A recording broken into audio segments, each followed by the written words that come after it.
Thank you. The hardware store on the corner was spared. It's been here 25 years. A lot of businesses were affected out here, but they passed you by. Is that because you have a great relationship with them? Correct. Well, they attempted to break the door, and the guys in the community stated that they stood here.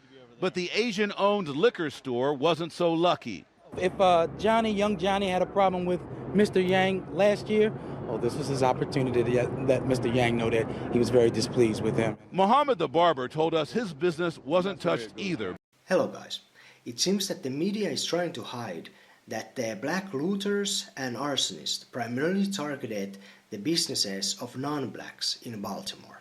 Also, the media isn't pointing out that the state attorney, whose job should be to press charges against the looters and arsonists, is actually married to one of the black politicians who kept ordering the police to stay away and so allow the looting and arson to go on in Baltimore. But I'll let the evidence speak for itself. I'm going to come up to this gentleman. Hi, I'm Leland Vittert. How are you, sir? How you doing? Good. I'm with Fox News. Are you from Baltimore? We are from Baltimore. I'm a city councilman in the district. You're a city councilman. Do you have any idea why, as we're seeing what's going on here, and obviously you've got the police who have now backed off, any idea why? We asked them to back off. The Minnetonka community came together. We talked to the police. We told them we would be able to kind of talk to the young guys out here, and we asked them to back up, and they did it. It worked out. So it worked out, but the liquor store's still being looted. That's passed. And at this point, this is not productive. Leland. You keep talking about Leland. You asked the police to back off. So, go ahead, Megan. And you make us look bad. Just one second. There's no question that's what's going on. Go ahead and just keep that shot up right now as we see everybody coming out. There you go. Just give me a second. Megan, can you still hear me? I can hear you, and you know, right next to you, obviously, they are looting this convenience store. The mayor came out and said these are thugs. She said this is idiocy. They're breaking into another store too. People who believe by harming their own city they're somehow going to improve their lives. The mayor had nothing but harsh words for it, and yet the police force, as we saw moments ago, is not that far away, and yet this is happening all over the city. A question whether do they have the resources to handle this, Leland, or have they been given some sort of an order to let the protesters have some room? Because the mayor came under fire for suggesting the latter, but today she said she did not. We also gave those who wished to destroy space to do that as well. And we worked very hard to keep that balance. The fire truck is now here to deal with the two vehicles that are on fire on the back side of it. That's, just auto smoke, whatever's burning in that car. Jay, up on the left is a liquor store that's on fire. Somebody literally just went in there and torched it, obviously. There's a baby coming out from the building next door. They're evacuating people. There's a mother here who's worried about her kid. There's her baby, seems to be okay. The officer's taking the child, seems to be with the other parent. Now he's going back in to get other people.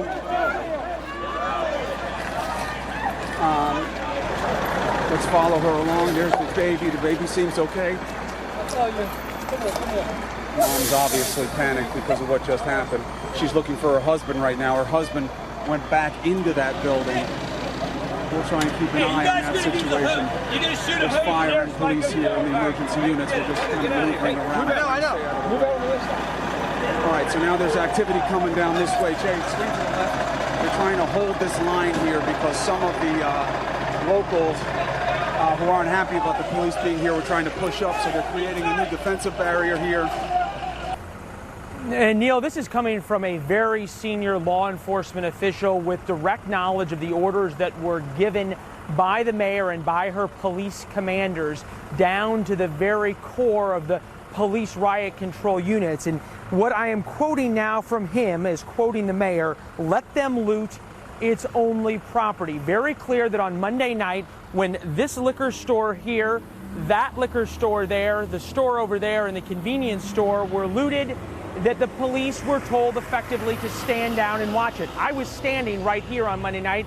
The police were about 75 yards up there just before those traffic lights. So that's what we saw happen. Now listen to what the mayor told Bill Hemmer. So there was no order to hold back? No. Or was there? No, but you have to understand it's not holding back, it's responding appropriately. To those who would suggest that you screwed this up, what would you say? People have a right to their opinion. And the video does tell a lot of the story from what we saw on Monday night. The looting that went on for hours. In fact, I talked to a city councilman who was down at this very street corner next to the liquor store being looted that was telling me, oh, well, we asked the police to back up so we could talk to the looters. The looting continued. Take that for what you will. My source, at least Neil, stands by the story. Let them loot. It's only property. The word coming from the mayor on Saturday and then on Monday. And clearly now there is a new sheriff in town, or at least new orders from the sheriff, and things are very different here on the streets. Overwhelming kindness is what you might say right now. And there is a relative calm here where there was just total lawlessness. One police officer said to me, we are praying for peace and preparing for the worst. You see them inside the store. They wreck the stores. They take everything out of the stores. We have we can identify all of these people. Now, we have the same type of video in Ferguson, Missouri, and it was never used to go out and find and arrest the people responsible. Is that going to be the case in Baltimore, the same as it was in Ferguson? A Baltimore City drug dealer lives here in this block. His criminal record is over 70 feet long. Go one block down and another Baltimore City drug dealer lives there. His criminal record is over 30 feet long. Go about a block up in that alley and you'll find where police arrested another drug dealer with a criminal record over 25 feet long. All of these criminals could be in jail, should be in jail, but instead are out on the streets of Baltimore. The city made it perfectly clear that they were not going to put the bad guys in jail. Most people expect lawlessness to be stomped out at a certain reasonable level. And I don't think it is stomped out at a reasonable level in Baltimore City. I lay most of the blame for why the bad people didn't go away at the foot of the judicial system. Some of the judges have lost touch with reality, probably. They don't live amongst some of the anarchy that's out there. You know, they don't live in Reservoir Hill or Pigtown or Sandtown, or who knows? I don't know where they live. You know, releasing these guys with nothing back into the neighborhoods is killing neighborhoods. Mm-hmm. If you do the crime, you're not going to get the time, basically. So that's the situation that we're in right here in Baltimore City. When the order came down to you guys on Monday to stand down and take it, what would have been the consequences if, you know, a group of 50 of you at one particular corner had not? If you see at one point, one of our officers actually drew his weapon and started to walk towards the thugs, and they start to back up, immediately his supervisors grabbed him. We were all sitting there, and we were just in amazement, because at that point, when we start to move forward, our supervisors and the mayor herself saying, stand down, stand down. The moment it started, we could have ended it. Trust you me. They would not let us. They would not let us. And it's on the mayor's, it's on her shoulders now for the people that were injured, the buildings that were burnt, the officers that was hurt. The city may never recover from what she let happen. The mayor needs to answer for this. Yeah, she won't even really answer questions about it or admit the stand-down order came. I know that. I know that. There was numerous times when we had Jim come in from Wycomico County. He literally sat there in front of City Hall on Fayette Street, and as he stated last night on the news, restaurant owners came up to him and said, please tell me you're not going to stand down. And he literally said, ma'am, we're going to take it to him. You know, the mayor asked him and his 10 officers to leave because he said that. Us officers, we are so distraught. We're so heartbroken. Yeah, talk a little bit about morale, because I've heard it's at an all-time low. We have officers that are quitting the force right now. Me, myself, 21 years, I don't even know if I'm going to go in for my next assignment. The morale is unbelievably low. We have officers that are quitting, that have numerous officers that have quit since Monday afternoon. Has it improved at all when the governor sort of came in with the National Guard and sort of assumed control? If you notice, soon as the governor stepped in with people, with the state police and the National Guard, people who were ready, who were going to take it to these thugs, do you notice how it stopped? Mm-hmm. And the mayor to enact a curfew, but to say, Monday night, we're going to enact a curfew tomorrow night. I'm sorry. Let us do our jobs. Let us do what we were trained to do, and none of this would have happened. As it states in New York City last night, they took it to those people. It stopped. It never went any further. Our mayor is to blame for this. She needs to step down, and everybody is sitting there saying about, the Baltimore City, about, democracy and the Democrats and this. The one issue that nobody's talking about is in Baltimore City. Look at the people who are running these districts. They grew up in these districts. Mm-hmm. So if you're just going to keep on letting people who grew up in the districts with the problems keep continuing going, they need to bring outsiders in. They need to bring people who didn't grow up in that environment, run that environment. I'm sorry. Us officers, we've had enough. What she did to us as the mayor is unspeakable. She needs to step down immediately, and we are not going to put up with it.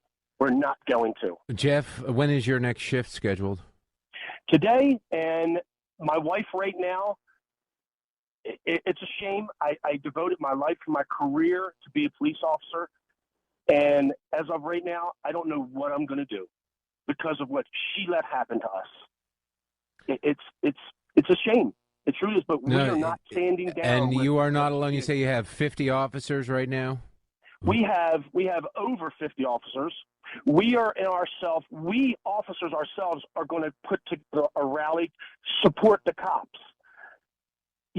Nobody is sitting there saying, I get it. Freddie Gray died under our custody. I got that.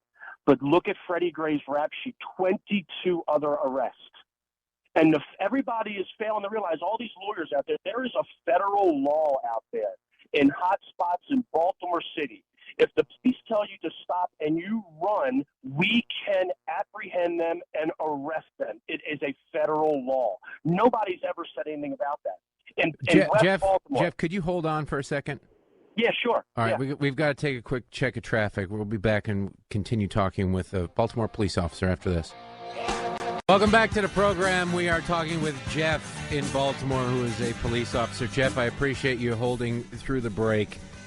No problem. The anger toward the mayor is palpable. It's not just from police officers. There are a lot of citizens who recognize that, we weren't obviously in the chain of command that got the order to stand down.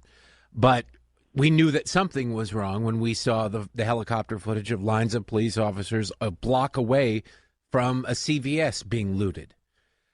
When you look at the situation in its totality, did you work over the weekend on Saturday? Was there a similar sort of a stand-down order? She made her room to destroy comment on Sunday, but Saturday it didn't seem like it seemed like the police were ordered to stand down then, too. We, from the get-go with this, the mayor has been in control through our commissioner, through our commanders, with the entire time, telling us, again, stand down, give them room. When she sat on national television and said, give them room to destroy, and then the very next day it happens, and then the day after that she says, oh, I didn't say that. I'm sorry. Was there a line you guys were told that, okay, if they cross this line, then you can do something? Or was it just no matter what, come hell or high water, stand down?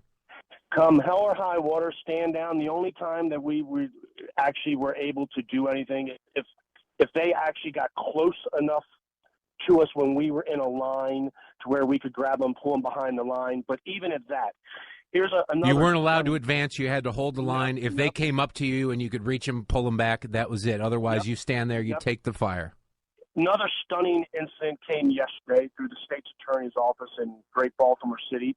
The 110 people that we did happen to lock up over the weekend, they were miraculously released yesterday with no charges placed upon them. Now, we were told that that was because you have to charge them within 48 hours or let them go, and just processing that many people, finding them attorneys, was too much. But we were told also that they could go back and use surveillance footage to charge these people in the future. You're saying that's not true?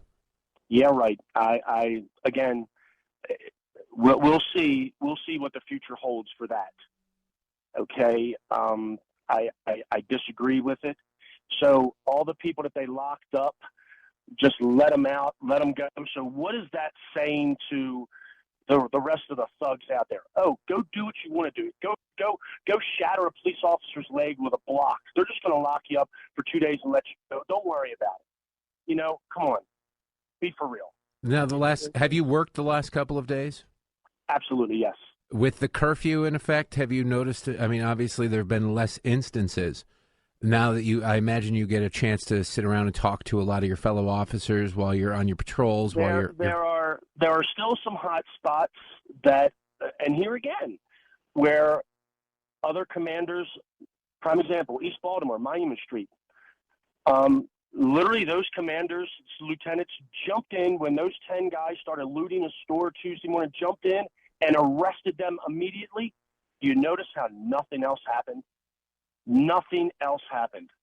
The Eastern District, right there on Monument Street, jumped in immediately, surrounded that store, locked all 10 of them up, got them out of the neighborhood. It was silent, done and over with.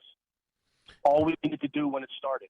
And one other thing that I want to really get out there is everybody's saying, that it was all juveniles. Mm. It wasn't juveniles that was driving up to Mondawmin Mall looting the store in cars. Yeah. I'm sorry. No. Juveniles don't drive cars. There was over 100 vehicles that pulled up to Mondawmin Mall, running out with their arms full of Levi jeans, whatever, throwing them into the cars, driving away, leaving. And you could have stopped it, and you were ordered not to. We were ordered not to. They made us leave that scene and leave that mall abandoned. That's what I don't understand. Mondawmin Mall was secure at the start of this, and then the police pulled away. Yeah, they made us abandon the scene to go to North and Pennsylvania. And mind you, North and Pennsylvania, then only to stand 2 blocks away and let them have room to destroy. It'll be amazing to see if CVS ever comes back in that neighborhood. One thing gets me, you saw on the news with that poor liquor store owner, they drug him out of the store unconscious, threw him on the sidewalk, and then other thugs kicked him in the head. What does that have to do with justice?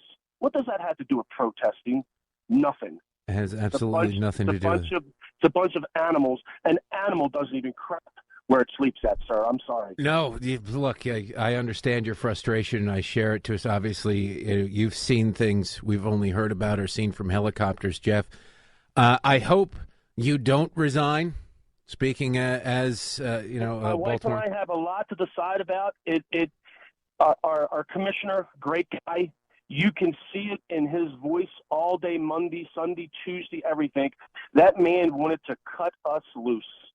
And you can see how he's sitting on the radio and TV. Well, with you speaking here and with the officers who are like-minded with you, hopefully that sense of we have to say something will work its way up the food chain. And if it becomes abundantly clear that the mayor has lost the support of not only the hierarchy but the rank-and-file officers, the pressure on her to leave may become too much. But I don't think she's going to have a choice with what the police union, what us officers are doing privately with attorneys. I don't think she's going to have a choice but to step down. Trust you me.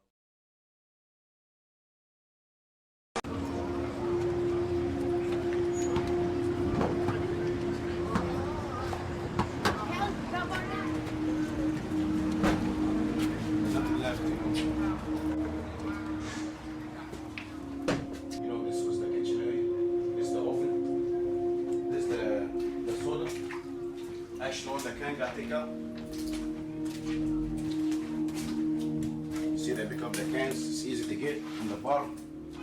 Easy to get.